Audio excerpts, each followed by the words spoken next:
Katatapos lang kumain ng isang pulis sa karenderya nang biglang sumulpot ang isang lalaki na nakasakay sa motorsiklo sa barangay Marilag, Quezon City kagabi. Ilang beses na nagpaputok ang salarin. Buti na lang hindi tinamaan ng isang babae na may karga pa man ding sanggol. Sa isa pang anggulo ng CCTV, kita na nagpulasan ng mga kumakain sa lugar. Agad na tumakas ang salarin at hindi nakuha ang plaka ng kanyang motorsiklo. Dead on the spot ang pulis na nakilalang si SPO2 Venancio Hidalgo Jr. Nakatalaga si Hidalgo sa Police Security and Protection Group o PSPG ng Camp Crame.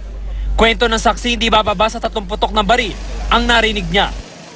So nung paglabas ko, nung dito na ako sa gate, nakita ko nga na ayun, na may naka sweatshirt na orange, naka motor, kaya lang full face helmet.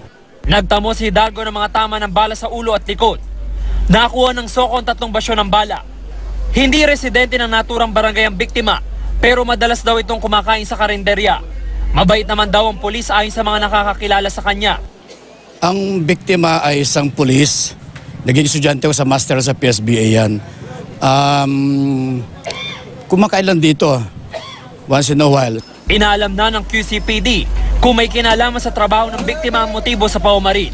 Yung suspect natin dun sa pamamaril, still on look pa rin tayo para ma-identify kung sino yung may gawa at yung possible na motibo under investigation pa. James Agustin, GMA News.